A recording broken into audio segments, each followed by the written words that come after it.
Je vous propose aujourd'hui une promenade à la rencontre des Macchiaioli. Les Macchiaioli, c'est le nom qu'on donne à un groupe de peintres italiens qui existent, qui travaillent en tant que groupe dans les années 1860. Et il faut le reconnaître, même si les Macchiaioli ont joué un rôle très important dans l'histoire des arts en Italie au XIXe siècle, force est de constater que leur nom est quasiment inconnu en France, ou très peu connu en tout cas. Et lorsque l'on sait quelque chose des Macchiaioli, bien souvent, on les considère comme des impressionnistes italiens. En revanche, les Macchiaioli sont bien connus en Italie. Et il y a fréquemment des expositions qui sont consacrées à leur peinture de façon générale, ou à un peintre en particulier, ou à un thème qu'ils ont pu traiter. On peut dire qu'il y a des expositions consacrées aux Macchiaioli chaque année en Italie, ici ou là, dans la péninsule, et qu'en France, il n'y en a eu jusqu'ici, en tout et pour tout, que deux, dont nous parlerons évidemment tout à l'heure. Alors, les Macchiaioli sont un groupe de peintres. Nous parlerons essentiellement de trois peintres, les plus importants, les plus notoires. Vous voyez leurs noms qui s'inscrivent sur l'écran: Giovanni Fattori, Silvestro Lega et Telemaco Signorini. Ce sont des peintres qui sont, disons, du même âge ou à peu près, à quelques années près. Quelques-uns sont un peu plus âgés. Nous verrons qu'il y a des effets de génération parfois dans les Macchiaioli. Mais nous insistons sur ces trois artistes-là, principalement, ce sont les trois plus connus. Alors commençons tout de suite par regarder une peinture d'un artiste Macchiaioli, en l'occurrence Telemaco Signorini, dont vous pouvez voir la peinture intitulée La Lune de miel. Alors je précise que j'ai laissé les titres en italien et que je les prononcerai en français. La Lune de miel, donc une peinture qui a une caractéristique tout à fait visible, c'est le format particulier, le format très allongé. Les tableaux des Macchiaioli sont souvent réalisés sur un format de ce genre. Ici, nous avons une peinture qui mesure 31 cm de haut sur sa plus petite dimension. Donc, non, c'est un tableau assez petit. C'est assez courant donc, chez les Macchiaioli. Et ceci expliquait ce choix qu'ils faisaient d'un format très allongé de diverses façons, mais une principalement. Ils se souviennent des peintures du XIVe et du XVe siècle. Ils se souviennent surtout de la peinture des retables du XIVe et du XVe siècle. Et donc, ils se souviennent de la partie inférieure des retables, la base du retable, qu'on appelle une prédelle. Et la prédelle a précisément ce format rectangulaire très allongé. Donc c'est une sorte de réminiscence de la peinture ancienne qui leur a donné l'idée d'utiliser ce format particulier. En tout cas, c'est ce qu'a fait Telemaco Signorini en 1862-63. Il nous montre ici une scène tout à fait paisible. La rivière coule tranquillement et on voit un pêcheur, la canne à la main, et assise à côté de lui, une jeune femme qui lui tient la main d'ailleurs. C'est sans doute comme ça qu'il faut comprendre le titre de l'œuvre. Toute la peinture inspire la tranquillité, le calme, la sérénité. Une deuxième caractéristique intéressante de la peinture des Macchiaioli, outre le format, c'est l'usage particulier, le rôle particulier, le traitement particulier de la lumière. Alors, bien entendu, tous les peintres, au fil du temps, ont été sensibles à la lumière, évidemment. Mais les Macchiaioli se faisaient une idée particulière de la lumière et ils étaient très sensibles notamment au contraste de luminosité entre les zones éclairées et les zones, disons, dans la pénombre.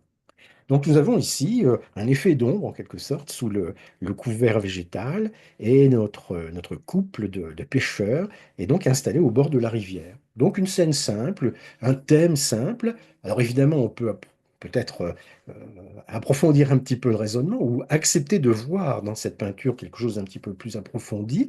La pêche à la ligne a souvent été mise en rapport avec la patience ou la sérénité. Et donc peut-être nous avons là une sorte de métaphore de l'espèce humaine en quête de sérénité au bord de la rivière. En tout cas, cette peinture est un exemple tout à fait caractéristique de la peinture des Macchiaioli et un exemple caractéristique de la peinture de Signorini. Alors, pourquoi ce nom de Macchiaioli? Macchiaioli, c'est un terme qui est formé sur le mot italien macchia, et ce mot italien macchia a plusieurs sens. À la base, la macchia, c'est une tache de couleur. Alors évidemment, les Macchiaioli sont des artistes qui utilisent des taches de couleur pour composer leurs scènes, des taches de couleur utilisées d'une façon particulière. Mais la macchia, c'est aussi une tâche au sens de faute morale. Il y a une sorte de sens figuré hein, que l'on peut voir dans ce mot de maquia. Mais on parle de maquia aussi quand on désigne une esquisse qui a été réalisée et qui n'est pas terminée. Ou alors un terrain en broussailles, ce sera parfois qualifié de macchia. Et dans la variante toscane de la langue italienne, que l'on parle donc en Toscane, le mot macchiaiolo, c'est un mot qui est employé depuis fort longtemps pour désigner, par exemple, une variété de chiens de chasse, ou bien alors une variété de bovins que l'on élève, dans la Marème par exemple, ou bien même un individu un peu étrange, un petit peu marginal, un petit peu en bordure de la société, le macchiaiolo donc. Et il y a donc une connotation un petit peu péjorative dans ce terme de macchiaiolo, et c'est sans doute ce qui était l'intention d'un critique d'art italien en 1862, critique qui est resté anonyme et qui a utilisé en 1862 donc le mot de Macchiaioli pour désigner ces peintres, des peintres qu'il n'estimait pas beaucoup, des peintres qu'il considérait comme des illustrateurs, des photographes éventuellement sans talent particulier. Et ce terme péjoratif a donc été appliqué à ces peintres. En ce sens, si on voulait traduire en français, on dirait les Macchiaioli sont des barbouilleurs.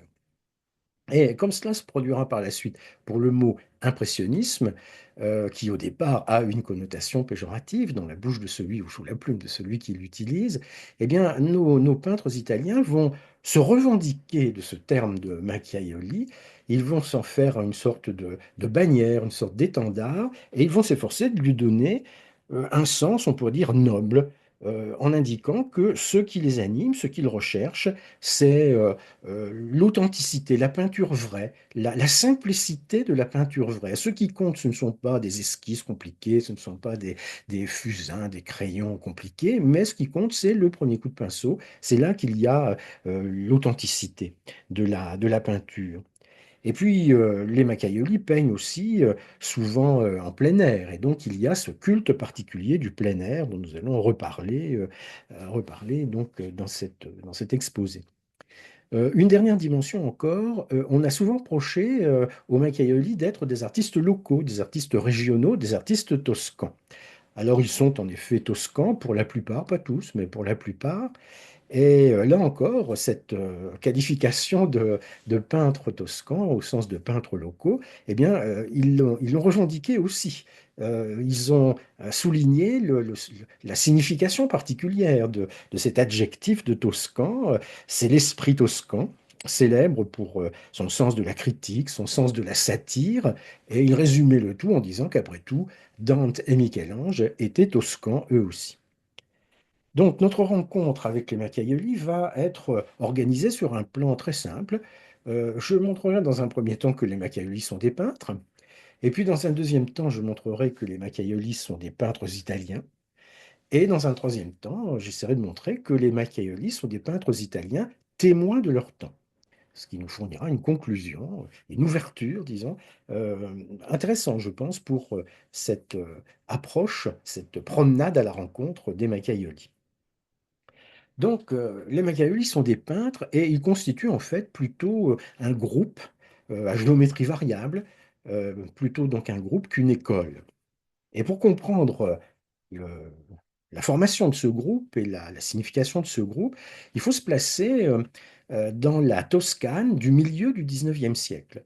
Le 19e siècle en Italie, c'est l'époque de l'unification de la péninsule. Les différents États italiens, selon un processus complexe, en viennent à se regrouper. Il y a plusieurs dates importantes, 1848, 1849, 1859, 1860, 1870, 1871. Ce sont les trois étapes, et puis il y a 1866 aussi, ce sont les trois ou quatre étapes donc, de l'unification de l'Italie.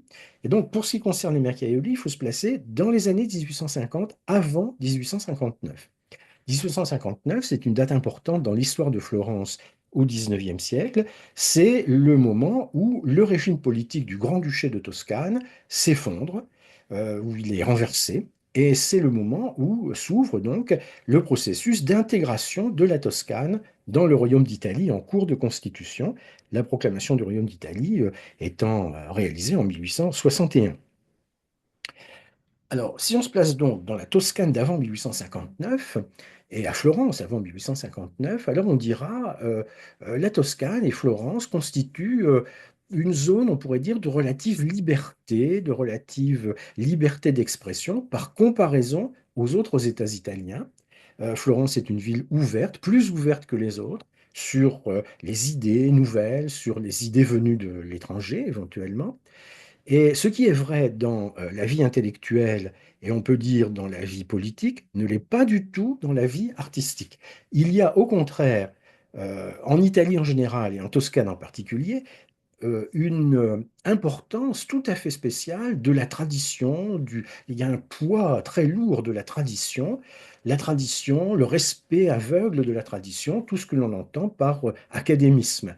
L'académisme prévaut en Italie au XIXe siècle, pas seulement en Italie, mais notamment en Italie au XIXe siècle, et notamment en Toscane au XIXe siècle. Et comme le dit Telemaco Signorini lui-même, au fond, c'est notre passé, le prestige du passé artistique de l'Italie, évidemment, c'est notre passé qui étouffe notre présent.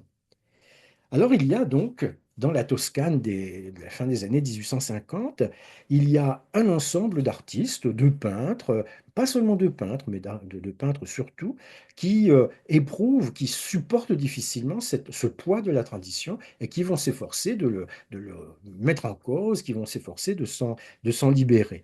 Ces artistes se retrouvent à Florence, dans un café, le café Michelangelo, ce café qui est un petit peu le berceau, au fond, du mouvement des Macchiaioli, donc jusqu'en 1867, date de la fermeture du café. Dans ce café Michelangelo, on échange des idées, on discute, on débat, on s'oppose, on se rapproche, et on y débat de tout. Évidemment de thèmes artistiques, le poids de la tradition, mais aussi des idées philosophiques, des idées politiques, et en particulier, on y débat des influences étrangères. Beaucoup, enfin quelques-uns des peintres Macchiaioli ont eu l'occasion de séjourner à Paris en 1855, au moment de l'exposition universelle de 1855, première exposition universelle organisée en France, deuxième exposition universelle organisée en Europe, après celle de Londres en 1851. Et donc les peintres florentins qui sont venus à Paris au moment de l'exposition universelle ont pu être exposés à toutes ces idées, et à toutes ces contacts, ces expériences qui étaient possibles dans le cadre de l'exposition. Ils ont pu rencontrer des artistes étrangers à la Toscane, des artistes français par exemple, et notamment les peintres du groupe de Barbizon. Plusieurs des artistes Macchiaioli ont été en contact avec ces peintres du groupe de Barbizon et ils ont été en contact aussi avec un peintre qui n'est pas dans le groupe de Barbizon, mais Edgar Degas. Edgar Degas joue un petit peu le rôle de passeur, le rôle d'intermédiaire entre la Toscane et la France, entre Florence et Paris.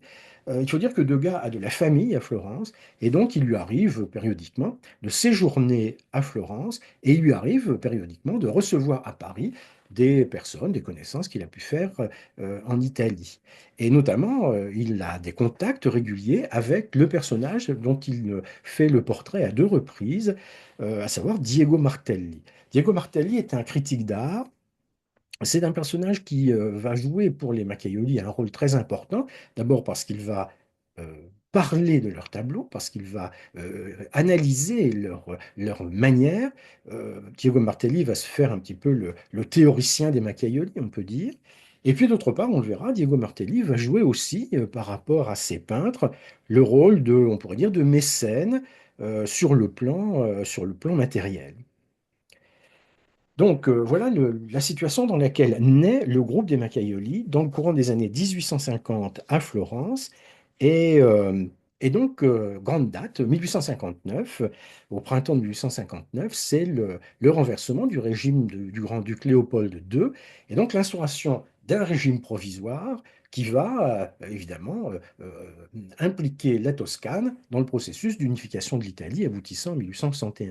Donc pendant 2 ans, il y a une autonomie de la Toscane sous l'empire d'un gouvernement provisoire. Et ce gouvernement provisoire est à la recherche de légitimité, bien sûr, hein. On arrive au pouvoir dans des conditions très particulières, et donc il faut trouver un discours, il faut trouver un narratif, comme on dit aujourd'hui, qui permette de comprendre ce qui vient de se passer. Et l'idée de ce gouvernement provisoire est d'organiser un concours de peinture pour permettre l'émergence d'images, l'émergence donc de, de scènes illustrant et théorisant en quelque sorte les événements qui viennent de se produire. Et le gagnant de ce concours, nous en parlerons tout à l'heure, c'est Giovanni Fattori, donc l'un des principaux Macchiaioli. Alors Giovanni Fattori, voilà par exemple une peinture de Giovanni Fattori représentant Silvestro Lega, le troisième artiste Macchiaioli, peignant sur les rochers, donc au bord de la mer. Euh, la toile date de 1866. Alors j'ai dit une toile, non, non, c'est un panneau de bois. Autre caractéristique des peintres Macchiavelli, il leur arrive fréquemment, pas toujours, mais fréquemment, de peindre sur des panneaux de bois et des panneaux de bois de format très allongé et de petite taille. Celui-ci a une hauteur de 12 cm et demi. Donc c'est une toute petite euh, peinture sur panneau de bois. Les critiques de l'époque, de façon malveillante sans doute, euh, faisaient remarquer que les Machiavelli devaient sûrement utiliser des couvercles de boîtes de cigares pour peindre leurs images. Alors, vrai ou pas, peu importe, mais il est de fait que nous avons affaire à un petit panneau de bois qui montre donc, sous le pinceau de Fattori, qui montre Silvestro Lega peignant en plein air, peignant sur le motif. Et donc, c'est un élément important aussi pour comprendre ce que sont les Macchiaioli. Ce sont des passionnés de paysage. Il y a une réflexion sur le paysage depuis longtemps, depuis au moins le XVIIe siècle. Et en Italie en particulier, un artiste français comme Le Lorrain, donc celui que nous appelons Le Lorrain et qui est parfois connu ailleurs sous le prénom de Claude, eh bien, Le Lorrain a été un praticien du paysage, a été aussi presque un théoricien du paysage. Il vivait au XVIIe siècle. Là, nous sommes au XIXe. La référence en matière de peinture de paysage, c'est Camille Corot. Et la peinture de Camille Corot, les idées de Camille Corot, la technique de Camille Corot, tout cela est connu à Florence, puisqu'à Florence, on est ouvert aux idées venues de l'extérieur, puisqu'il arrive que des Florentins aillent séjourner à Paris. Tout cela est donc connu. Il y a des interactions entre les peintres italiens et les peintres français. Ici donc, Silvestro Lega peignant sur le motif sous le pinceau de Giovanni Fattori. Et peignant quoi? Eh bien, sans doute une marine, étant donné la position qu'il a adoptée, mais peignant aussi, voilà, une des toiles importantes de Silvestro Lega, la vue de Piacentina. Alors, c'est une toile, ce n'est pas un panneau de bois, c'est une toile qui n'est pas grande, mais enfin qui n'est pas petite, elle mesure dans sa dimension la plus grande 79 cm exactement. Et donc, vue de Piacentina, Piacentina donc à proximité de Florence, on a affaire ici à une représentation simple du paysage. L'auteur a choisi de donner une représentation précise du paysage avec non pas des détails, mais des observations précises. Et ce qui est remarquable dans le travail que fait Silvestro Lega, c'est la volonté de donner une lumière particulière à la scène, une lumière qui bien sûr éclaire le paysage, mais une lumière qui aussi euh, suscite une, j'hésite à dire une impression, mais c'est quand même le mot qu'il faut employer, une impression. Il y a une précision dans la représentation du paysage, c'est une précision qui cherche à faire naître l'émotion. C'est l'objectif de Silvestro Lega dans cette peinture. Un souci du détail à la fois technique et émotionnel, on pourrait dire. Alors nous reparlerons de Piacentina, nous reparlerons de cette maison que nous voyons là, qui est la maison Batelli, la maison de la famille Batelli. Il se trouve que Silvestro Lega a été un ami de la famille Batelli et il a été, si on peut dire, protégé par la famille Batelli. Il y a en effet pour les Macchiaioli des protecteurs, des mécènes, on pourrait dire. Donc Silvestro Lega à Piacentina, chez les Batelli, Lega est reçu dans la maison de temps en temps et il vient parfois accompagné d'amis peintres. Et donc il faut s'imaginer des groupes de peintres partant un matin dans la campagne pour aller peindre sur le motif, autour de Piacentina, dans la vallée d'Arno, en amont de Florence. Alors, si les Batelli sont des mécènes et des appuis, des protecteurs, des amis aussi de Silvestro Lega dans les années 1860, eh bien, c'est vrai aussi de Diego Martelli, on en a parlé tout à l'heure. Voilà une peinture montrant Diego Martelli dans sa propriété de Castiglioncello. C'est une peinture de Giovanni Fattori. Castiglioncello est une bourgade au bord de la mer, à une dizaine de kilomètres au sud de Livourne. Et là, Diego Martelli possède une propriété qu'il s'efforce de gérer en respectant les principes proudhoniens. Nous sommes au milieu du 19e siècle et donc les idées de Proudhon sont dans l'air du temps. Martelli s'efforce de les mettre en œuvre dans la gestion de son domaine. Le résultat sur le plan économique n'est pas tellement probant, hein, loin de là, mais au moins il y a pendant une dizaine d'années un lieu agréable, comme on le voit là, un lieu où les peintres comme Fattori, comme Signorini, un petit peu moins Lega, bien qu'ils soient venus, donc les peintres macchiaioliers sont accueillis par Diego Martelli, peuvent séjourner à Castiglioncello et peuvent peindre. Il n'y a pas exactement une école de Castiglioncello, mais il y a certainement une lumière de Castiglioncello que les peintres s'efforcent de capter. Ici, nous voyons donc Diego Martelli installé dans son fauteuil. On peut espérer pour lui que c'est confortable. Et ce qu'a cherché à montrer Giovanni Fattori, ce n'est pas simplement l'apparence physique du critique d'art, mais c'est aussi son caractère, sa bonhomie, peut-être son sens de l'hospitalité, et aussi son rayonnement, on pourrait dire, intellectuel. Comme je disais tout à l'heure, euh, Fattori est un peintre, mais Diego Martelli est un critique d'art, pas un peintre, un critique d'art qui peut présenter les œuvres des Macchiaioli, qui peut diffuser un peu la connaissance à propos de leur peinture et qui va devenir, au fil du temps, à la fin du 19e siècle, le théoricien du groupe des Macchiaioli. Alors, j'ai employé le mot de Macchiaioli plusieurs fois, j'ai employé le mot de macchia une fois. Peut-être faudrait-il chercher à définir un petit peu plus la macchia et la technique des peintres Macchiaioli. Euh, Macchia, c'est donc un terme qui signifie fondamentalement la tâche de couleur. La macchia, c'est la manière particulière de déposer la couleur sur la toile. Et il y a quelques principes simples que l'on peut repérer au fond.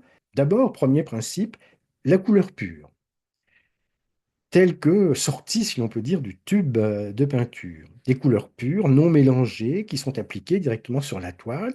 Et cela va donner des contrastes importants entre, par exemple, les zones exposées à la lumière et les zones exposées à l'ombre. Et puis des touches de peinture aussi visibles. Les coups de pinceau sont laissés apparents. On ne cherche pas à les dissimuler. Et cela renforce l'impression d'instantanéité, de spontanéité de la peinture. On est un adepte, quand on est un peintre Macchiaioli, un adepte de la lumière naturelle, puisque l'on peint très souvent, comme on l'a vu, en plein air. Et ce qui caractérise aussi la technique de la macchia, outre ce que je viens de dire, c'est, comme on voit bien sur cette peinture de Fattori, c'est la simplification de la forme. On ne s'encombre pas de détails inutiles. Euh, une forme simple pour suggérer des objets, des personnes, des scènes. Tout cela permet de viser la représentation de la réalité, tout cela permet d'évoquer une atmosphère. Et l'objectif est en effet d'évoquer une atmosphère, de capter et de repérer les sensations particulières qui sont émises à un moment, dans un moment particulier. Au fond, on pourrait dire que les Macchiaioli s'efforcent de retenir quelque chose du temps qui passe. Cela caractérise un petit peu leur approche de la réalité. Et retenir quelque chose du temps qui passe, c'est une citation de Berthe Morisot. Et donc, bien sûr, se pose la question de la comparaison possible entre les Macchiaioli et les impressionnistes. C'est ce que je ferai à la fin de mon petit propos. Simplement une remarque, lorsque Berthe Morisot définit son art comme le fait de retenir quelque chose du temps qui passe, elle le fait à la fin des années 1870 et la peinture que nous voyons là date de 1866. Donc, c'est la Rotonde des Palmieri de Giovanni Fattori. C'est une des peintures les plus connues du groupe des Macchiaioli. C'est peut-être même la peinture la plus connue. On retrouve le format très allongé, on retrouve la taille petite. La peinture montrant Silvestro Lega peignant en plein air mesurait 12,5 cm de haut. Celle-ci mesure 12 cm de haut, elle est encore plus petite. Euh, Peut-être un couvercle de boîte de cigares, peut-être. Mais ce qui est sûr, en tout cas, c'est que l'on a affaire ici vraiment à la technique de la macchia dans ce qu'elle a de plus pur, si l'on peut dire, hein. C'est-à-dire des formes simplifiées, des couleurs pures ou presque, appliquées par tâche sur la toile. C'est ce que j'essaie de montrer avec mon petit montage. Et, euh, et donc, de quoi s'agit-il? Euh, Palmieri, c'est le nom d'un établissement de bains au bord de la mer, à Livourne, donc au milieu du 19e siècle. Cet établissement de bains, organisé, construit, dispose d'une rotonde, c'est-à-dire d'une avancée sur la mer. Et les dames que nous voyons là ne prennent pas un bain de mer, mais elles prennent, si l'on peut dire, un bol d'air. Elles bénéficient de l'air pur, de l'air marin, que l'on peut respirer plus facilement sur la rotonde des Palmieri. Ce sont des dames, elles sont au nombre de 7. On ne distingue pas leurs traits, c'est la simplification de la forme, comme on l'a vu. On ne distingue pas leurs traits, mais enfin, on voit bien qu'elles sont en train de parler paisiblement, de discuter paisiblement. Euh, la- Elles sont habillées, visiblement, elles sont habillées même de vêtements relativement épais. Alors, c'est peut-être la mode en 1866, mais c'est nécessaire aussi aux intersaisons. Au bord de la mer, donc à Livourne, nous ne sommes pas au creux de l'été, visiblement. Ces dames sont installées donc sur la terrasse de Palmieri sous un auvent pour s'abriter de la lumière directe du soleil. Et Giovanni Fattori représente les choses de façon simple. Il y a des bandes colorées qui sont juxtaposées. Vous avez une bande ici qui montre le sol à l'ombre. Vous avez une autre bande qui montre la toile de l'auvent éclairée par le soleil. Vous avez ici une bande bleutée qui évoque la mer. Bref, une composition extrêmement simple, une manière extrêmement simple. C'est une peinture tout à fait caractéristique du groupe des Macchiaioli. Alors, une autre peinture, peut-être un petit peu plus élaborée, euh, plus grande aussi que la toute petite peinture que nous venons de voir, c'est la Pergola de Silvestro Lega. La Pergola, donc, une peinture tout à fait intéressante. On y voit donc une pergola, c'est-à-dire un treillage recouvert de végétation, de vignes probablement. Il y a une terrasse. Et donc, les personnes qui sont représentées, ce sont des femmes qui se sont installées sous la pergola, qui sont installées à l'ombre. Enfin, il y en a une quand même qui apporte le café sur la droite. Silvestro Lega s'est attaché à représenter de façon tout à fait particulière la lumière qui filtre à travers le feuillage de la pergola et qui vient éclairer les personnes assises donc tranquillement à l'ombre. Euh, on voit aussi que aux environs, il y a un jardin tout à fait luxuriant. Et là, il faut introduire un petit peu le détail. Nous sommes à Piacentina, nous sommes dans la maison Batelli qu'on a vue tout à l'heure. Et Silvestro Lega séjourne périodiquement chez les Batelli à Piacentina. Et il le fait notamment par ce bel après-midi d'été, probablement. Peut-être fin d'après-midi, vu la longueur des ombres. Et on voit aussi que Silvestro Lega Donc on ne s'encombre pas de détails, mais parfois il y a des détails, par exemple dans le dessin des beaux de fleurs, hein, des détails qui sont utiles. Ce qu'on cherche à éviter, ce sont les détails inutiles. Une autre caractéristique de cette peinture, c'est que ce qu'elle montre, ce qu'elle s'efforce de susciter dans l'œil de celui qui la regarde, c'est le sentiment qui prévaut dans la maison Batelli en 1868. C'est une atmosphère familiale, c'est une atmosphère paisible, familiale et amicale. Les gars n'est pas exactement un- un membre de la famille, quoique, on en parlera tout à l'heure, il aurait aimé peut-être devenir un membre de la famille. Et en tout cas, c'est une atmosphère amicale qui est représentée ici. Simplicité et beauté des moments quotidiens partagés entre amis à Piacentina. Voilà ce que nous montre cette toile célèbre de Silvestro Lega. Alors, les toiles que nous avons vues jusqu'ici sont les toiles célèbres des Macaioli, sauf peut-être le petit tableau montrant Silvestro Lega peignant sur les rochers. Je vais montrer maintenant deux toiles beaucoup moins célèbres des Macaioli pour montrer un petit peu le contraste avec ce qu'on pourrait appeler les chefs-d'œuvre. Voilà par exemple une peinture de Telemaco Signorini, 1873, montrant une rue à Comble-la-Ville. Les peintres Macchiaioli, certains d'entre eux tout au moins, il leur arrive de venir en France, de séjourner en France, certains même s'établissent en France, ce n'est pas le cas de Signorini, mais lui vient à plusieurs reprises en France, dans la région parisienne, et donc il propose cette vue d'une rue de Comble-la-Ville, donc une bourgade de l'Île-de-France, très rurale à l'époque. Aujourd'hui, évidemment, à Comble-la-Ville, le paysage a beaucoup changé, hein. L'urbanisation a transformé complètement le lieu. Mais en tout cas, en 1873, on peut représenter cette rue en pente à Comble-la-Ville, avec donc une composition originale, là, en contre-plongée, si on peut dire, et puis en point de mire, un peu dans le lointain, une femme portant dans les bras un enfant. C'est une composition simple qui est tout à fait dans l'esprit de l'attachement particulier des Macchiaioli pour la peinture en plein air, pour la peinture vraie. Jusqu'ici, nous avons vu, donc, en dehors du petit dessin de Degas, nous avons vu des toiles de Signorini, Lega et Fattori. Voilà une peinture de Serafino de Tivoli. Serafino de Tivoli appartient à une génération un petit peu plus âgée. Il a au moins 15-20 ans de plus que les artistes dont nous venons de parler.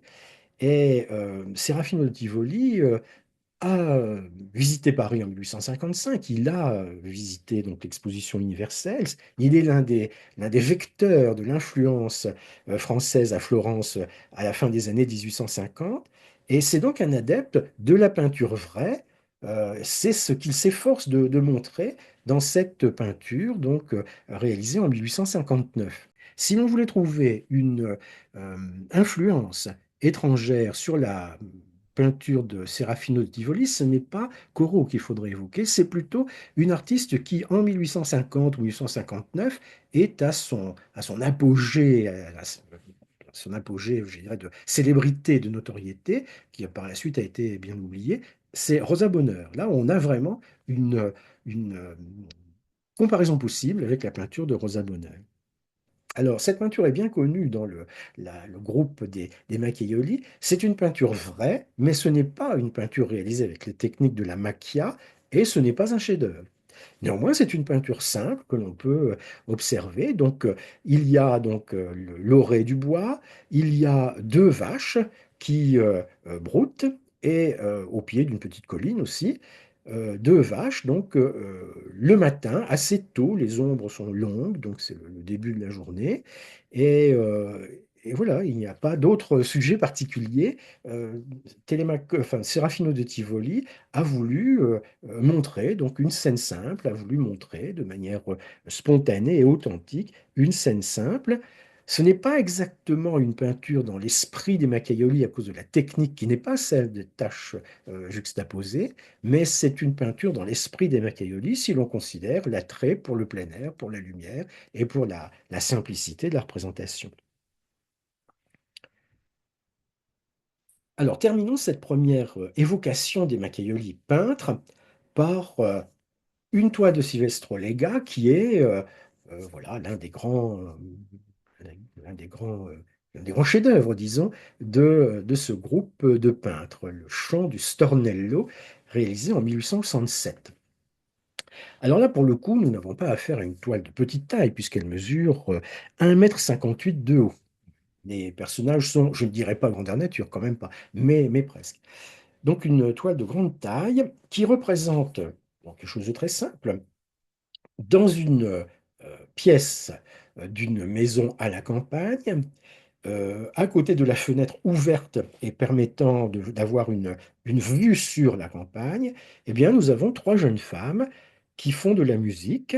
L'une d'entre elles est assise au piano, une autre, celle qui est en bleu, chante, et la troisième, eh bien, assiste, participe, tourne les pages de la partition. Euh, c'est une scène qui est prise à Piacentina, dans la maison Batelli, et même nous avons là les trois sœurs Batelli, et notamment Virginia, qui est la pianiste, Virginia, pour qui Silvestro Lega a développé un sentiment profond qui n'a pas abouti vraiment.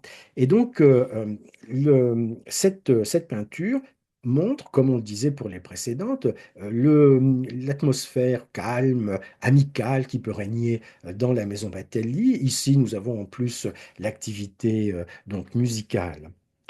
Nous sommes à Piacentina. Piacentina, c'est donc une localité qui se trouve en amont de Florence, sur l'Arno, au pied des collines de Fiesole. Alors aujourd'hui, tout cela est incorporé dans l'agglomération de Florence. Donc Piacentina, aujourd'hui, c'est non un boulevard, simplement.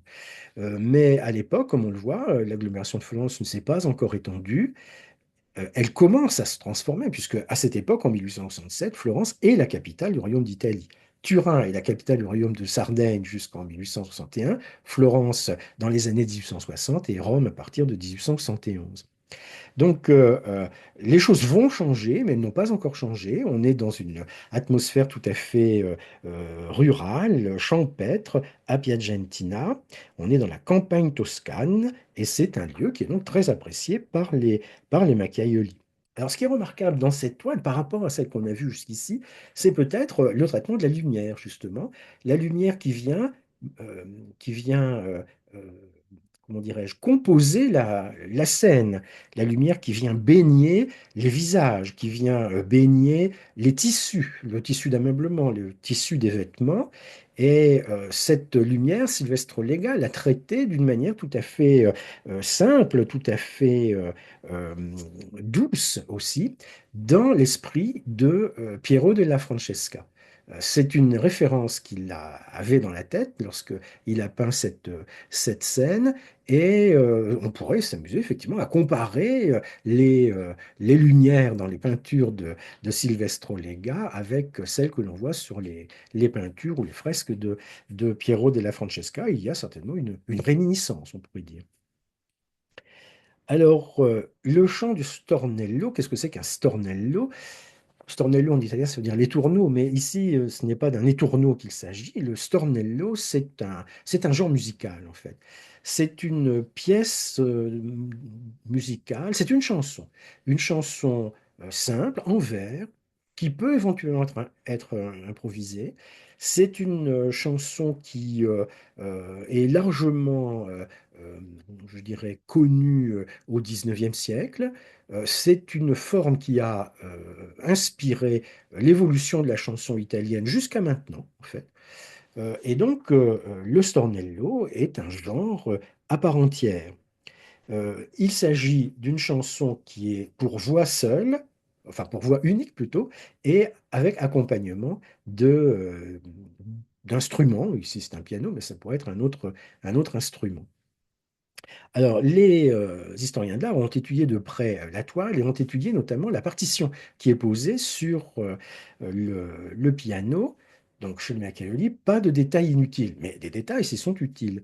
Et donc, ces détails ont permis aux historiens de l'art de comprendre que la partition était celle d'une œuvre d'un musicien du milieu du 19e siècle qui s'appelait Luigi Gordigiani. Gordigiani est bien connu au milieu du 19e siècle, dans la deuxième moitié du 19e siècle. Il est bien connu pour être le Schubert italien.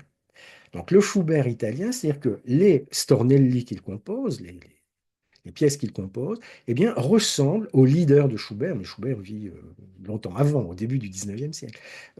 Cela ressemble donc au leader de Schubert, une voix seule, un accompagnement, des thèmes simples. Voilà, il y a une parenté, clairement, et puis aussi une inspiration populaire parfois.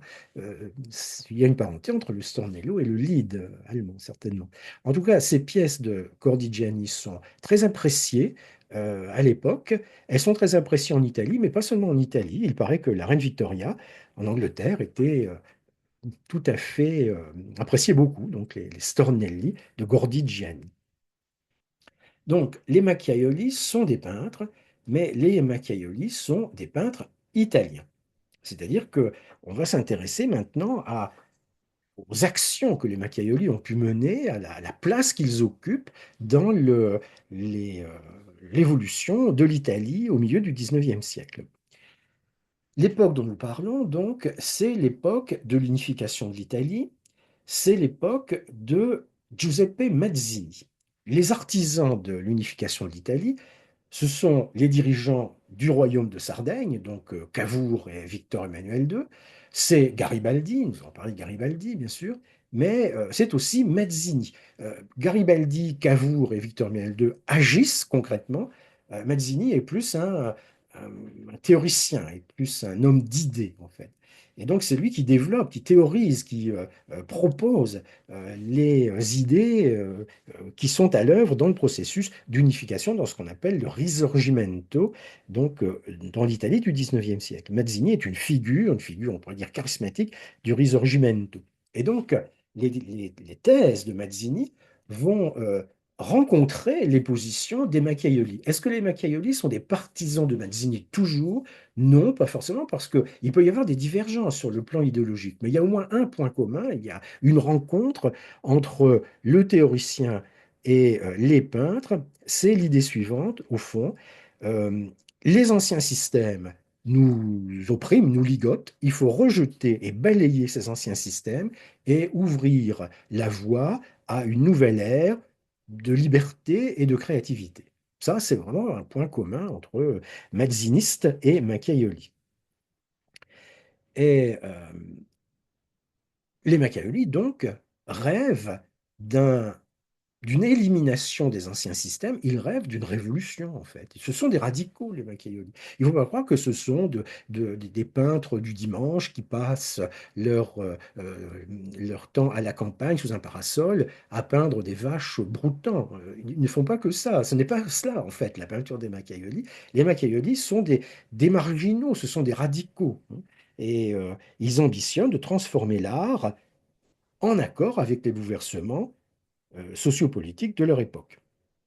Et c'est pourquoi on peut les considérer comme des acteurs du Risorgimento.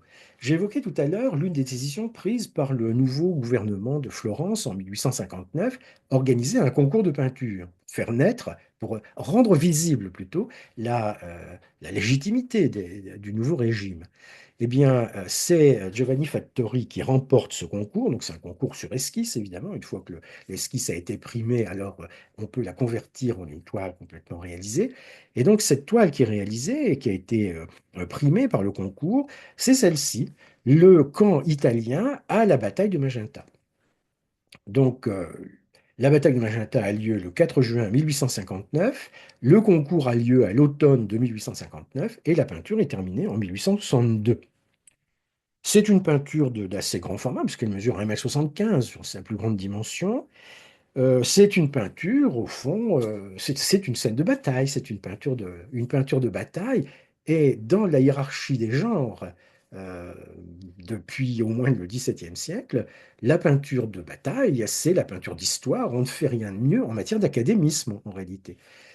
Et voilà que Fattori propose une scène de bataille. Mais si on regarde bien, la bataille, on la voit un petit peu sur le côté, on la voit ici en arrière-plan, la fumée des canonnades, mais c'est pas ça le thème de la peinture. La peinture, c'est le retour des blessés, les blessés donc dans l'ambulance, les blessés avec leurs infirmières, les blessés qui sont retirés du champ de bataille pour pouvoir être soignés, évidemment, le tout sous l'œil des soldats, sous l'œil des officiers. sous l'œil et avec je dirais, l'intérêt, l'estime des soldats et des officiers. Donc il y a nettement cette vision de Giovanni Fattori, une vision humaine, si l'on peut dire, de la bataille, en cours en juin 1859. Alors on peut remarquer que même si Giovanni Fattori est l'un des chefs de file du groupe des Macchiaioli, cette peinture n'est pas exactement réalisée selon la technique de la macchia.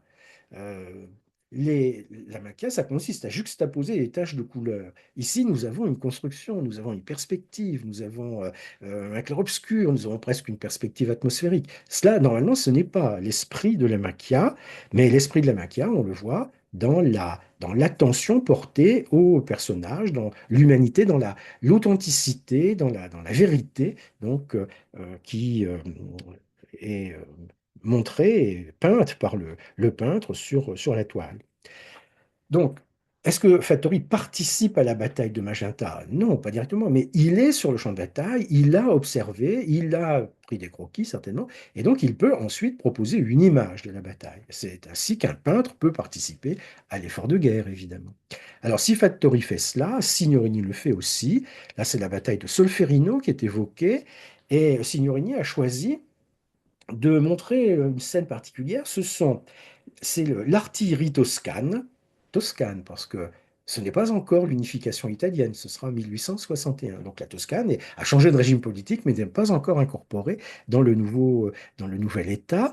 Donc l'artillerie toscane qui rentre de la bataille de Solferino et qui est saluée par les blessés français de la bataille de Solferino. Donc est-ce que Signorini a voulu montrer une grande scène de bataille à l'ancienne? Non. Il choisit un moment particulier, un élément particulier, qui est d'insister sur la solidarité qu'il y a entre les combattants, solidarité entre les combattants italiens et les combattants français. C'est ce que l'on voit d'ailleurs à travers les drapeaux qui sont représentés ici sur les façades des maisons. Ce sont des drapeaux tricolores. Certains sont bleu, blanc, rouge, d'autres vert, blanc, rouge. Et donc il y a une association des deux. Ce tableau est donc non seulement une représentation d'un événement historique, mais c'est aussi une œuvre qui exprime le courage des soldats, la solidarité des soldats, la bravoure et aussi les souffrances de la guerre, puisque bien sûr il y a des blessés que l'on voit sur cette peinture. Donc la bataille de Magenta, la bataille de Solferino, auquel les deux peintres participent à leur manière en observant sur le vif les choses et puis d'autre part en élaborant une représentation de ces batailles. Alors voilà une troisième œuvre liée au contexte du Risorgimento. C'est donc la toile de Fattori qui est intitulée À l'affût, qui est connue aussi sous le nom de Le mur blanc. Alors c'est une peinture tout à fait étrange et très différente des autres, là pour le coup. D'abord, on peut remarquer que euh, Giovanni Fattori, ici, utilise à plein la technique de la macchia. Il y a quelques taches colorées avec très peu de couleurs, blanc, noir et bleu. Euh, la composition est déterminée et créée par le mur blanc, qui organise la perspective et qui crée en fait la perspective. Et on voit que les trois soldats, les trois cavaliers, donc celui qui projette son ombre sur le mur et les deux autres, ces trois cavaliers sont en quelque sorte figés, ils sont à l'affût, ils sont en attente. De quoi? On ne sait pas exactement. Nous sommes en 1872, l'unification italienne est faite, il n'y a pas spécialement de bataille à ce moment-là. Donc, Giovanni Fattori a représenté les soldats dans une sorte d'espace indéterminé, on ne sait pas bien où on est, une sorte de moment indéterminé aussi. Il y a là une image intemporelle, en quelque sorte, des soldats. Cette peinture traduit au fond l'impression d'un moment et le tout étant réalisé avec une grande intensité. Donc, à travers ces trois peintures, on voit que les Macchiaioli sont des acteurs du Risorgimento, des acteurs de l'unification italienne, bon, à leur manière évidemment, avec leurs moyens plus exactement, et ils participent aux événements, ils participent au phénomène. Mais en même temps, ils vont en composer l'exaltation, ils vont en composer la légende. Ce sont des chantres de l'héroïsme patriotique. Ils vont donc susciter des images qui ne sont pas exactement la description d'un événement historique, mais susciter des images qui vont parler à l'imaginaire des spectateurs et des Italiens de la deuxième moitié du XIXe siècle. Voilà par exemple une peinture de Borani, Eduardo Borani, qui est intitulée sobrement Le 26 avril 1859 à Florence. Alors que voit-on? On voit une jeune femme en train de coudre à côté d'une fenêtre ouverte. C'est une scène paisible et simple, un peu à la manière de Vermeer, si on veut. Et quand on regarde de près, on voit que l'étoffe que la jeune femme est en train de coudre, c'est une étoffe qui est verte, blanche et rouge. Vert, blanc, rouge, ce sont les couleurs, les trois couleurs du drapeau italien. Le tricolore, c'est le drapeau italien. Enfin, il tricolore, et en italien tout au moins. Et donc, ce que cette jeune femme est en train de confectionner, c'est un drapeau. Un drapeau qui va être utilisé le lendemain, parce que le lendemain, c'est le 27 avril 1859, c'est le jour du soulèvement populaire, c'est le jour du renversement du régime du grand-duc Léopold II, c'est le jour du changement de régime politique à Florence. Et donc, ce que nous montre Boragni, c'est que ce soulèvement populaire, c'est pas simplement un événement politique, c'est un événement patriotique. Tout le monde participe à cet événement, tout le monde, même une humble couturière à l'œuvre ici à sa fenêtre. Borani montre donc, fait en quelque sorte de cette scène une sorte de,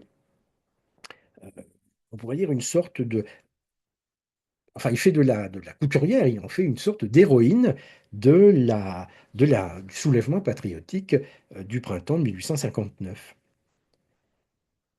Et d'ailleurs, Borani a réalisé d'autres toiles sur un thème de ce genre, notamment une toile qui s'appelle Femmes cousant des les chemises rouges de Garibaldi, et qui est évidemment une variation sur le thème. Alors, il y a une autre toile intéressante aussi qui peut être considérée comme une production par un peintre d'une image qui devient un symbole patriotique, une image qui est connue par tous les Italiens, même ceux qui ne savent rien de particulier sur les peintres Macchiaioli. C'est par exemple cette peinture de Giovanni Fattori intitulée Garibaldi à Palerme. Alors, c'est une toile dont on va parler deux fois. C'est une toile tout à fait originale, tout à fait intéressante. Elle montre donc Garibaldi, que l'on voit ici, coiffé de son couvre-chef caractéristique. Garibaldi et son état-major. On peut proposer des identités pour les membres de l'état-major de Garibaldi. Euh, Garibaldi, donc, durant l'expédition d'Émile, en Sicile, au printemps de 1860, euh, arrivons à Palerme, il y a des combats de rue à Palerme. Ici, on nous montre une scène qui se déroule, qui est censée se dérouler devant un lieu qui s'appelle la Porta Nuova à Palerme. Et donc, on voit les troupes de l'expédition d'Émile, les chemises rouges de Garibaldi, montant à l'assaut contre leurs adversaires et participant donc aux opérations en Sicile qui vont mener, avec les opérations en Italie centrale et en Italie du Nord, qui vont mener donc à la transformation complète du visage politique de l'Italie, ce qui permettra la proclamation du royaume unifié en 1861. Donc, une scène intéressante, une scène dans l'esprit des Macchiaioli, des taches de couleur, et puis une scène simple et vraie. Mais Giovanni Fattori n'est pas allé à Palerme. Giovanni Fattori est toscan, il n'est pas allé à Palerme au printemps 1860. Donc, comment a-t-il fait pour se documenter sur les événements? A-t-il pu regarder des photographies, par exemple? La photographie existe en 1860, les techniques, depuis une vingtaine d'années, les techniques ont progressé, et voilà, par exemple, une photographie de Gustave Legray prise justement en juin 1860 à Palerme.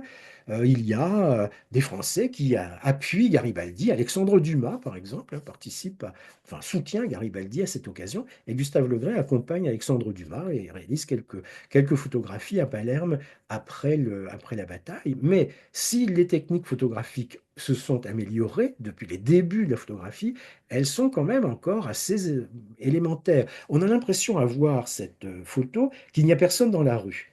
Cela s'explique simplement parce que les plaques photographiques sont suffisamment sensibles pour capter les bâtiments ou les personnages immobiles, mais ne sont pas suffisamment sensibles pour capter les personnages en mouvement.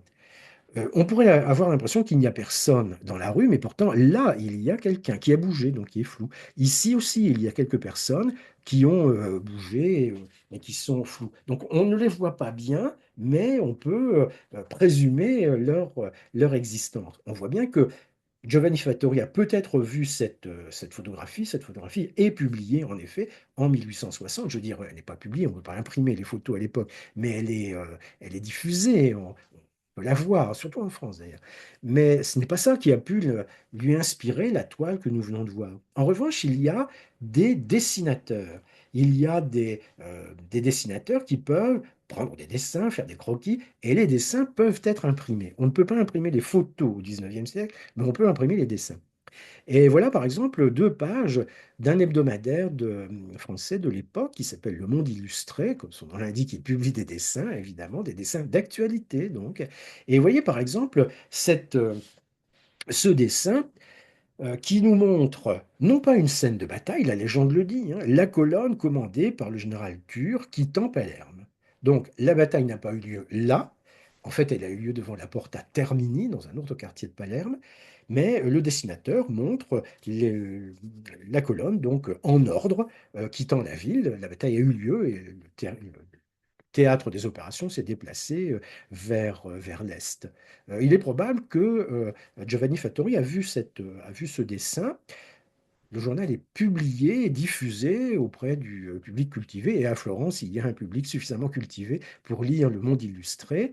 Et il est évident que c'est peut-être cela qui a inspiré à Fattori la composition de la scène qu'il nous présente. Il voit un dessin montrant une scène, on pourrait dire un défilé devant cette porte à Palerme, et lui en fait une scène de bataille. Donc cette scène de bataille, c'est une scène composée, c'est une scène créée imaginaire, si on veut. Non pas qu'il n'y ait pas eu de bataille dans les rues de Palerme, il y en a eu, mais pas à cet emplacement-là.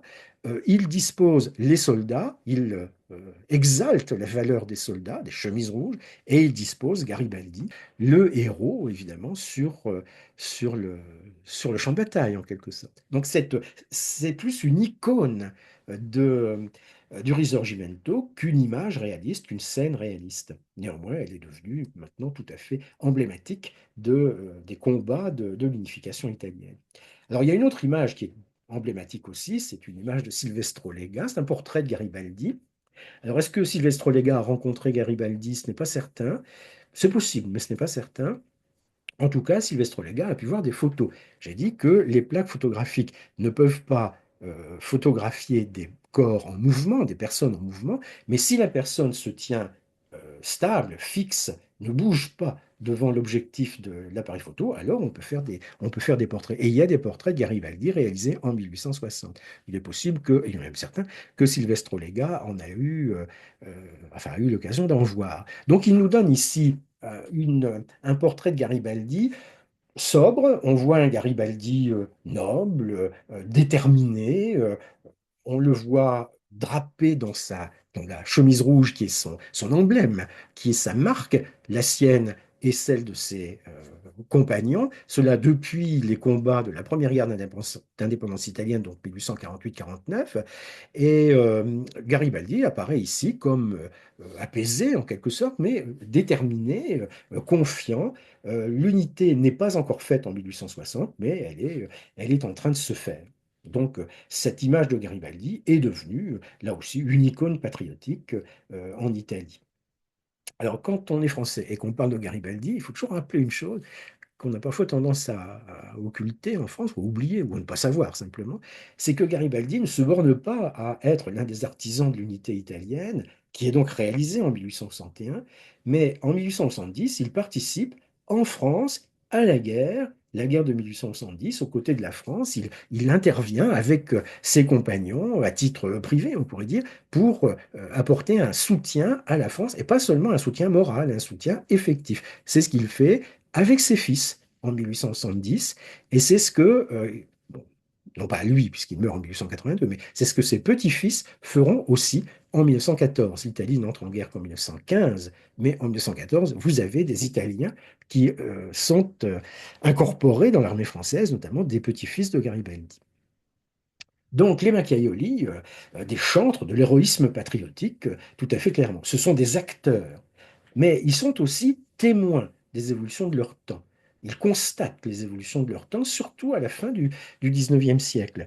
Et c'est ce que je vais essayer de montrer maintenant. Là, on va se placer à la fin des années 1800, enfin, on va se placer dans les années 1870. Après 1870, 1871, l'activité du groupe des Macchiaioli à ce moment-là prend fin. Alors pourquoi? Plusieurs sont morts, notamment le peintre Sermisi est tué au combat. Euh, D'autres se sont installés à Paris, comme Serafino de Tivoli, dont on a vu une œuvre tout à l'heure. Et donc le mouvement s'éparpille un petit peu dans tous les sens. Pour les maîtres du groupe des Macchiaioli, c'est le temps de la désillusion. Au fond, si on regarde bien, les Machiavéliques ont été des acteurs du Risorgimento, ils ont été des chantres de l'héroïsme patriotique, et dans le nouveau régime, c'est-à-dire la Nouvelle-Italie, après l'unification, le Royaume d'Italie proclamé en 1861, et Rome devient capitale du Royaume d'Italie en 1871. Donc l'Italie est faite en 1871, si on peut dire, et dans cette nouvelle Italie, les Macchiaioli avaient tout pour être des artistes de premier plan, connus, appréciés, célébrés. Or, en fait, il faut se souvenir que Macchiaioli, ça veut dire aussi individus un peu étranges, un peu marginaux. Est-ce que ces individus un peu marginaux ont cherché à obtenir une influence, à obtenir un pouvoir? Ont-ils cherché à obtenir une reconnaissance officielle? Sont-ils devenus des artistes officiels de la Nouvelle-Italie? Pas du tout. D'abord, ils ne l'ont pas voulu, c'est-à-dire qu'ils ont préféré être fidèles à leurs convictions, à leurs idées. Et ils sont restés des esprits libres, ils n'ont pas voulu transformer leur mouvement en groupe, en coterie, si l'on peut dire. Et puis d'autre part, on ne les considère peut-être pas bien, on va voir cela, on a tendance à les mépriser et les oublier. Mais quoi qu'il en soit, les peintres Macchiaioli sont restés dans une certaine forme d'obscurité, sont restés dans une certaine forme de pauvreté à la fin du 19e siècle. Ils ont vécu pauvres et ils sont morts pauvres, sauf ceux qui ont fait le choix de s'installer à Paris. Ceux qui font le choix de s'installer à Paris, parfois rencontrent à Paris le succès. C'est le cas, par exemple, de peintres qui sont associés au mouvement à un moment, des peintres comme Giuseppe De Nittis, par exemple, ou surtout Boldini. Boldini, qui est le portraitiste fameux de la période. Sa carrière commence aux alentours, en périphérie du groupe des Macchiaioli. Puis ensuite, il s'écarte du groupe. Donc, dans l'Italie d'après l'unification, comme le dit le philosophe et historien Benedetto Croce, se souvenant de Hegel, la prose succède à la poésie et donc le réel succède à l'idéal. C'est ce que l'on peut lire dans certaines peintures du groupe des Macchiaioli, certaines peintures plus exactement maintenant, il faut dire, des artistes qui sont plus vraiment organisés en groupe et qui continuent leur carrière. Voilà par exemple une toile de Telemaco Signorini. Là, on est encore dans les années 1860, mais on voit bien l'idée, le regard que Signorini peut porter. Et il nous montre, c'est le titre du tableau, l'Alzea, le chemin de halage. Donc on est à Florence, en arrière-plan, on a le paysage de Florence. On est à Florence et sur l'Arno, Florence ne se situe pas du tout au bord de la mer, hein. Sur l'Arno, donc, on va tirer des navires jusqu'à Florence ou tirer des navires de Florence jusqu'à l'extérieur pour apporter des marchandises. Et pour faciliter les choses, les navires sont tirés par des haleurs. Il y a un chemin de halage, et c'est ce que nous montre Telemaco Signorini. Il fait donc l'éloge, en quelque sorte, des travailleurs. Il fait l'éloge du travail, mais il nous montre un travail à l'ancienne, un travail physique, un travail où, au fond, c'est le corps de l'homme qui est le moteur. En 1864, on est en pleine révolution industrielle, il y a des machines qui commencent à arriver. La représentation est peut-être un petit peu archaïsante, mais enfin, il cherche surtout à insister sur la peine, sur la dureté du travail, sur le caractère épuisant du travail.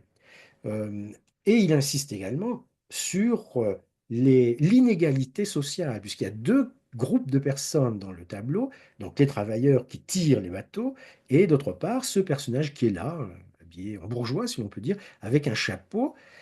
Et que fait-il, ce personnage? On ne sait pas bien ce qu'il fait, mais ce qu'il fait en tout cas, c'est qu'il tourne le dos aux travailleurs.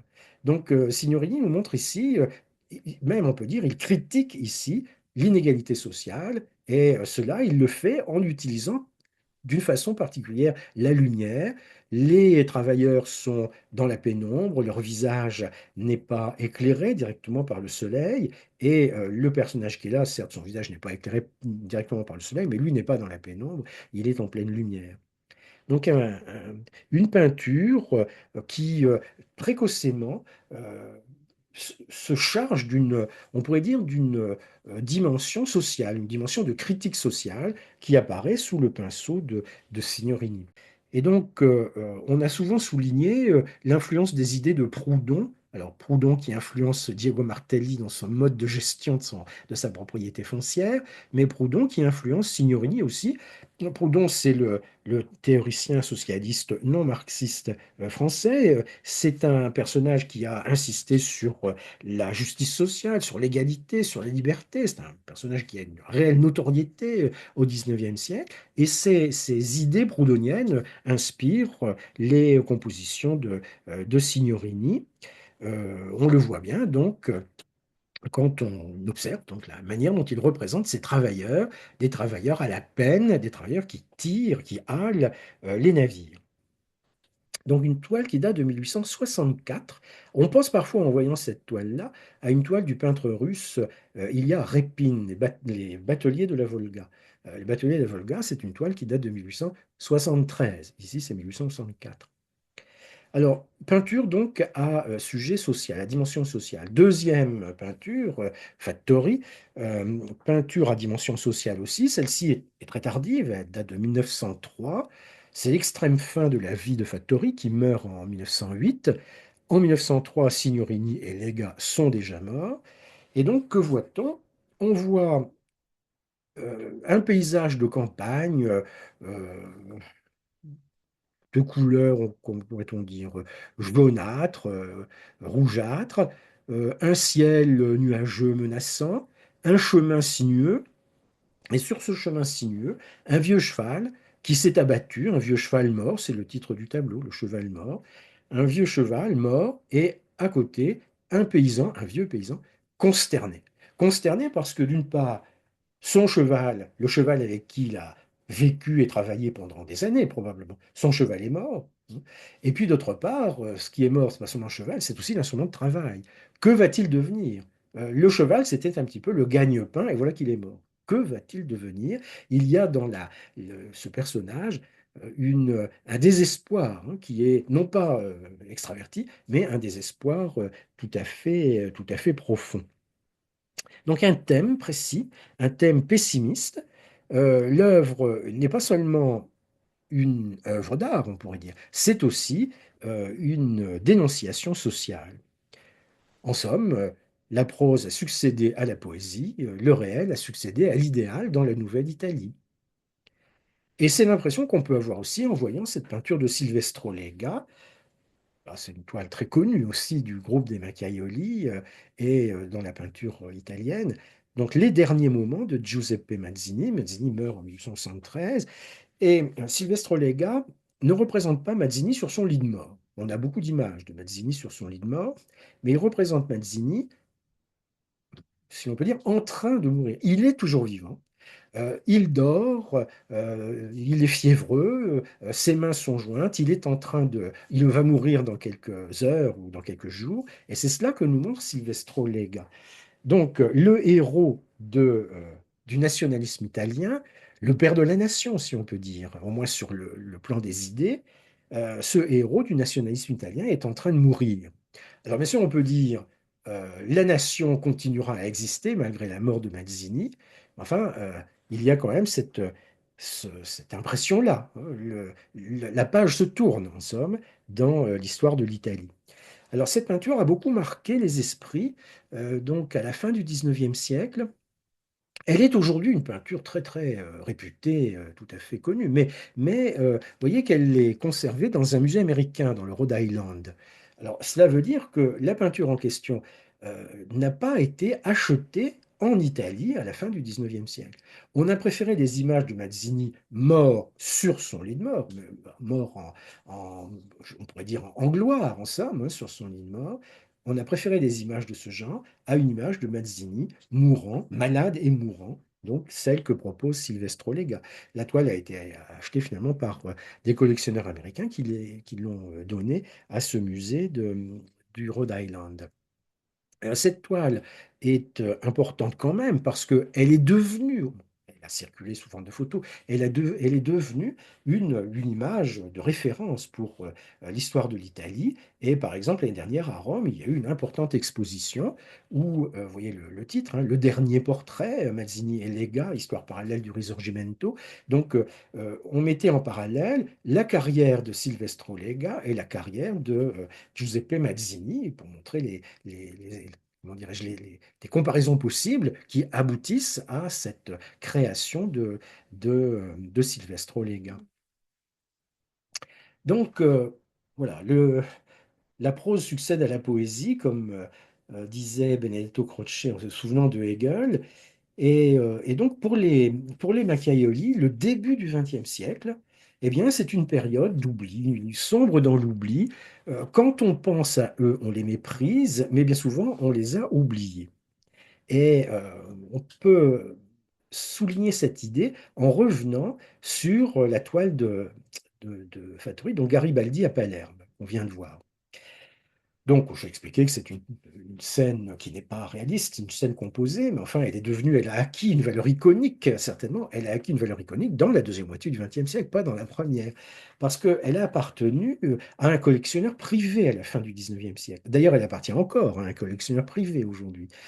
Euh, mais à la fin du XIXe siècle, le propriétaire n'a pas jugé utile de faire circuler des images de cette peinture. On peut très bien imaginer des dessins, des gravures, par la suite des photos de cette peinture. Les propriétaires du début du XXe siècle n'ont pas pris cette précaution, n'ont pas eu cette tentation, contrairement aux propriétaires actuels, bien sûr.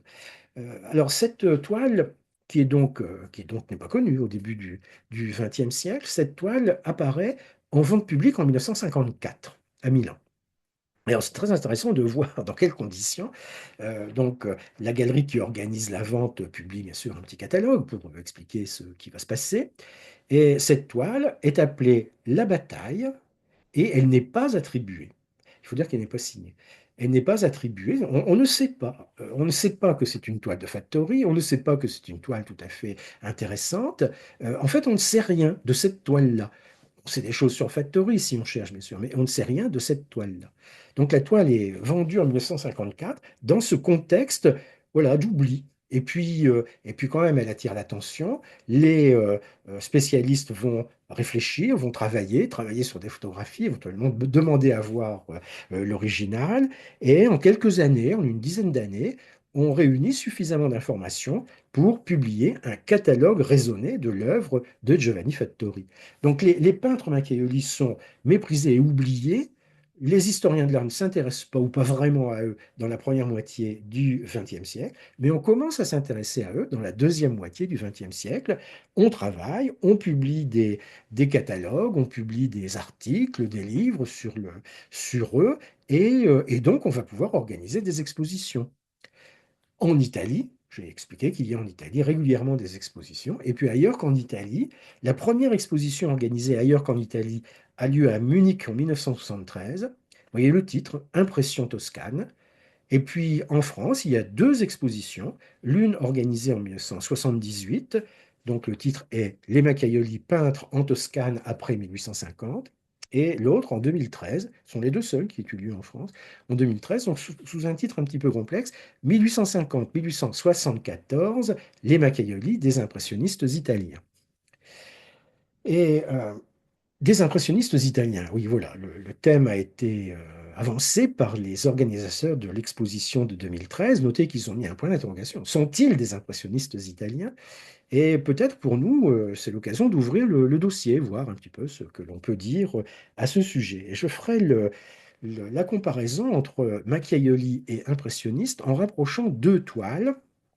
D'une part, une toile de Giovanni Fattori intitulée Butteri, donc Bouteri, les Bouteri en fait. On va voir comment traduire ce terme. Et entre parenthèses, le sous-titre Troupeau de la Marème, troupeau de bovins. Donc je rapprocherai cette toile d'une toile de Berthe Morisot, Jour d'été, le lac du Bois de Boulogne. Donc deux toiles, évidemment, qu'on va comparer. Je parle d'abord en détail de la toile de Factory. Donc Bouteri. Euh, que sont les Bouteri? Ce sont des gardiens de bétail. Des gardiens de bétail qui sont au bord de la mer. Si on comparait la Marème toscane avec la Camargue, on dirait, eh bien c'est simple, les Boutteri sont des gardiens.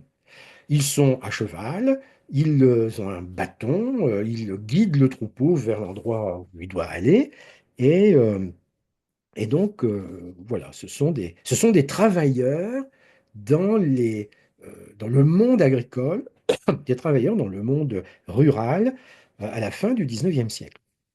Et Fattori représente ces bouts de terri en les installant au centre de la composition et le bétail plutôt au deuxième plan.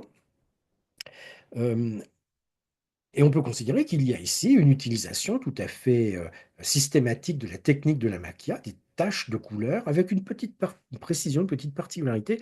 Ces taches de couleur sont souvent entourées par une sorte de petite ligne grise qui euh, suscite l'impression que les choses ont été gravées dans la matière, en quelque sorte. Et donc, c'est une petite variante, en fait, de la technique de la macchia. La gamme de couleurs est assez étroite, hein. Il y a des gris jaunâtres essentiellement. Donc une peinture voilà, typique de la technique des Macchiaioli chez Giovanni Fattori. Et on peut rapprocher donc cette toile de celle de Berthe Morisot, dont je parlais tout à l'heure, euh, rapprocher cette toile et essayer de comparer Macchiaioli et impressionniste. D'abord, on peut remarquer que les deux toiles ne portent pas sur le même sujet. D'un côté, on a une scène mettant au premier plan des travailleurs à la campagne. De l'autre côté, on a une scène mettant des dames faisant du canotage sur le lac du Bois de Boulogne. Donc deux univers sociaux, et je dirais socio-économiques, différents. D'autre part, on peut remarquer aussi que la technique n'est pas du tout la même. La toile de Berthe Morisot est une très belle toile impressionniste, c'est-à-dire qu'il y a des virgules de couleurs qui s'efforcent de susciter une impression, l'impression de la lumière changeante, l'impression de la variation de la lumière que Berthe Morisot s'efforce de suggérer comme cela, par cette technique de la virgule de couleur. Et au contraire, Giovanni Fattori, bon, la gamme de couleurs est moindre, mais Giovanni Fattori, au contraire, montre un dessin très précis. Ce qui est frappant en comparant les deux toiles, c'est que le peintre impressionniste, j'hésite à dire la peintre impressionniste, enfin Berthe Morisot, donc capte la lumière, mais abandonne la précision du dessin. Elle capte la lumière, mais la forme se dissout, en fait, dans la représentation. Alors que chez Fattori, On capte la lumière aussi, ce n'est pas un moment ensoleillé, on capte la lumière, mais le dessin est toujours présent. Donc on voit par là qu'il y a des différences entre Machiavelli et impressionniste. Ces différences, elles existent. Les Machiavelli sont plutôt des gens qui travaillent à la campagne. Les impressionnistes peuvent éventuellement aller à la campagne, mais ce sont plutôt des gens des villes, si l'on peut dire. Les uns sont italiens, les autres français. Les sujets qui sont développés ne sont pas les mêmes, on vient de le voir, et les techniques ne sont pas les mêmes non plus dans le traitement de la lumière. La lumière est présente partout, mais la forme est abandonnée, enfin, prend du champ par rapport à la forme chez les impressionnistes et pas chez les Machiavelli. Donc, comparer les deux technique, c'est intéressant. Ça ne doit pas amener à une hiérarchisation. C'est-à-dire qu'il ne faut pas dire que la peinture italienne est inférieure à la peinture française. Ce sont deux peintures différentes, simplement. Et puis, il faut se souvenir des dates. Alors, bien sûr, la toile de Fattori date de 1893. Mais enfin, si on se souvient du moment où le groupe des Machiavelli est constitué, milieu des années 1850 jusque disons vers 1870. L'exposition de Paris en 2013 disait 1850-1874. Et pourquoi 1874? 1874, c'est la première exposition impressionniste. Donc, si l'on doit comparer sur le plan chronologique les Machiavelli avec les impressionnistes, eh bien les Machiavelli sont antérieurs aux impressionnistes et pas du tout vraiment contemporains. En tout cas, cette toile de Giovanni Fattori nous montre des travailleurs à la campagne dans l'Italie de la fin du XIXe siècle. On peut y voir une réflexion de Fattori à la fin de sa vie, il meurt en 1908, et au fond, lui qui a été un des chantres du patriotisme italien, eh bien, peut se dire, le flamboiement du Risorgimento est éteint, la prose succède à la poésie, et pour les Boutteri, au fond, rien n'a changé. Ce qui nous amène à souligner la dimension politique de la Macchia, pour terminer. Donc, les peintres Machiavelli ont été méprisés et oubliés, on les redécouvre dans les années 1950. Et les années 1950 sont intéressantes aussi dans un autre domaine que le domaine de la peinture. C'est l'époque où l'on publie les cahiers de prison d'Antonio Gramsci. Alors dira-t-on, quel rapport avec le sujet? Eh bien, Antonio Gramsci, c'est donc un penseur communiste, un théoricien communiste italien. C'est l'un des fondateurs du Parti communiste italien. Il en a été le secrétaire général. Il est député au début des années 20. Mais il est aussi un théoricien. Il a écrit des ouvrages fondamentaux sur la philosophie politique du socialisme et du communisme. Euh, il est, à l'époque du régime de Mussolini, il est jeté en prison en 1926 et il meurt en prison. Enfin, plus exactement, il sort de prison l'avant-veille de sa mort.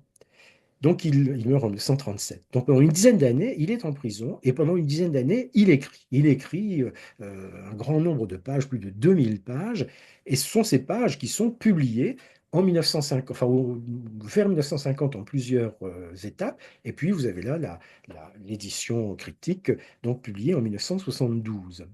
Euh, donc, Cahiers de prison, ce n'est pas exactement un volume composé par Gramsci, mais ce sont les écrits de Gramsci écrits dans sa prison. Et donc, le volume 3 de ses écrits rassemble tout ce qu'il a pu écrire sur le Risorgimento, justement. Au moins 2000 pages qu'il a écrites pour essayer de répondre à la question suivante, euh, pourquoi les révolutions en Europe en général et en Italie en particulier, pourquoi ces révolutions ont-elles échoué et pourquoi Mussolini s'est-il imposé en Italie?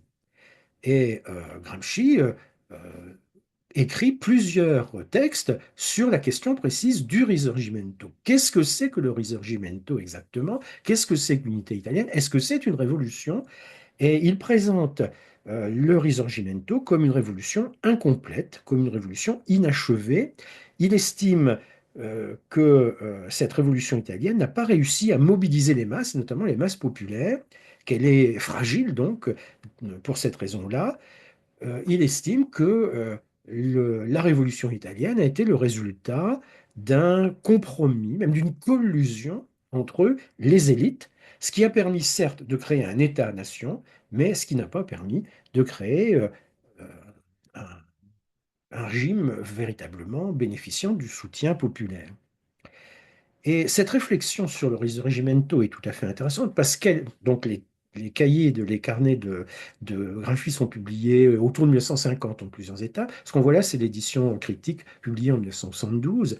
Mais donc, dans le courant des années 50, on lit ces textes-là et la réflexion de Gramsci va donc croiser, par exemple, le fameux roman de Tomasi di Lampedusa qui est publié en 1958 à titre posthume et les réflexions issues des textes de Gramsci vont croiser aussi l'adaptation du roman que réalise Luchino Visconti en 1963.